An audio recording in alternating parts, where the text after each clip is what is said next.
Hey, what is up? Matthew Allen and Max Olson from AdjusterTV. Coming at you live from somewhere in East Texas on the interstate. We're headed back from the Crawford Cat Conference in Orlando, Florida, which was awesome. And can't thank Crawford enough for inviting us to come to the conference and to talk with their people and shoot some interviews and talk with the attendees. And everybody had a really great time. Really, really, really well done conference. And I highly encourage it next year when it rolls around to do it again. We're jumping in here live because we have some severe weather that's popped up over the last day, really yesterday and today. There's some more stuff that's going to blow up today. Before we get into that stuff, though, I want to say a quick shout out to our sponsors, service providers of errors and emissions insurance for adjusters. Click. You can download the free guide.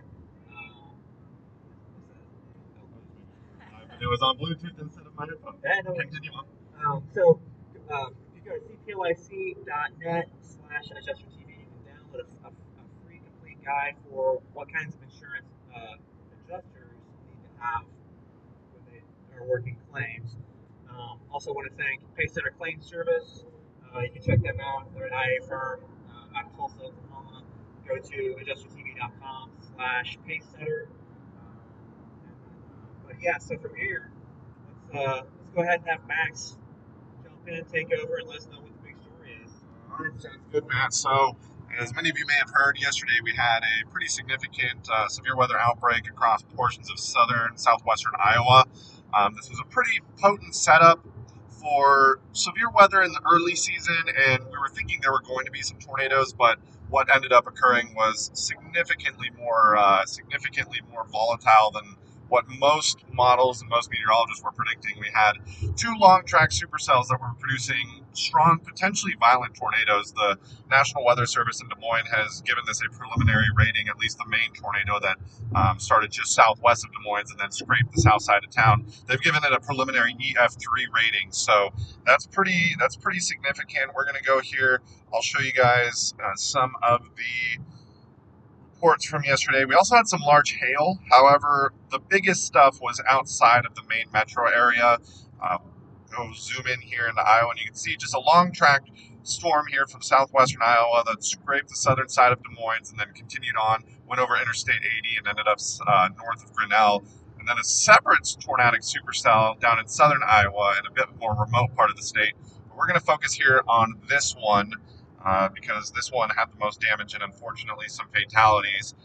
This is where down south here near Creston and Corning, these were brief tornadoes. These were relatively weak, didn't do much in the way of damage. Here in between Creston and Greenfield, however, is where we had the largest hail. We can see a report here of 2.75. That's baseball-size hail, damage to vehicles. But again, this is not a very populated area. These are communities of usually only a few hundred people.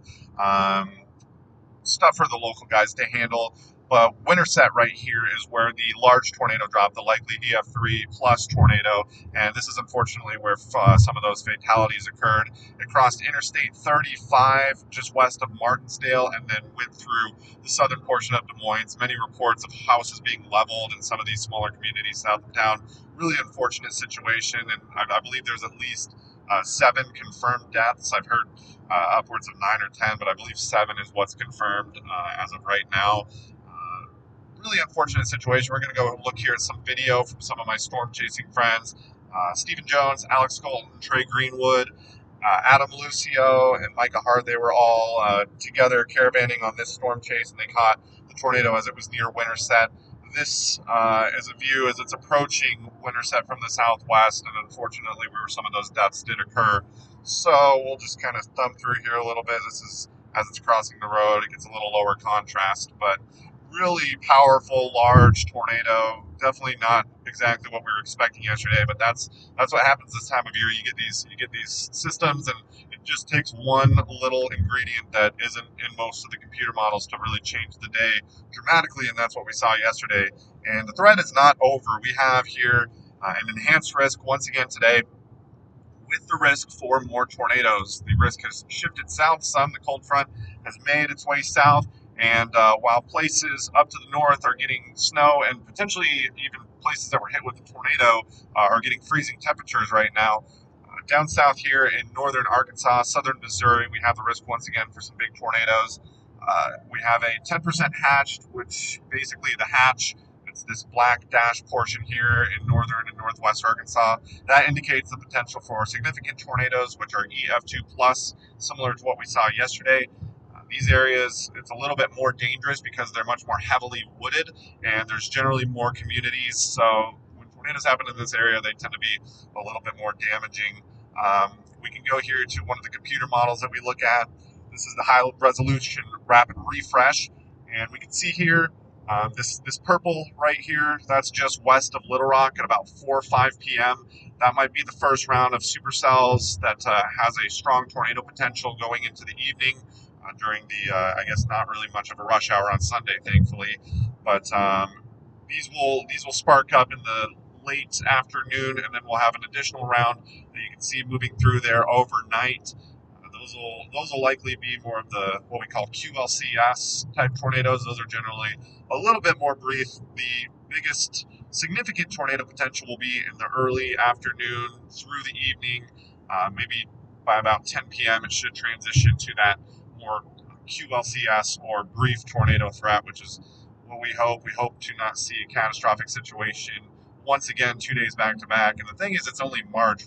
We're just barely getting into the storm season here. It's not uncommon to have storms like this in March, but to get off to such a deadly start is never a good sign. Nothing good about that. So I am going to be dropping Mr. Matt off here. We're going to be dropping him off with James Mathis at Buc-ee's. Yes. Everybody loves Buc-ee's. If you watched some of the live streams last year with the hurricanes, you know that is the go-to food source for storm chasing. And we're going to drop Matt off. I'm going to hop in the driver's seat and make my way up to probably somewhere west of Little Rock stage. Hopefully get there in time to see what there is to see and do some more reporting on whatever ends up happening. And if there are more, we cross our fingers that there isn't another event like yesterday, but if there is, do my best to keep y'all updated and do another live stream so that y'all can know what's going on. Overall, yesterday was not a large deployment opportunity. If you're in the Des Moines area, if you're in Iowa, you're probably going to get a little bit of work out of this because there was hail, there is tornado damage, but it's not going to be something that IA firms are calling, people all, hands on deck type situation. So just know that we're getting into the storm season. This is going to start becoming much more of a common thing, and it's time now to get prepared more than ever. Yeah, for sure. And I will say, Max is absolutely right. Typically, storms like this, because there may be like a lot of severe damage in a kind of focused area, it's not generally speaking the case where the carriers need like hundreds of IAs to come and help them with these claims.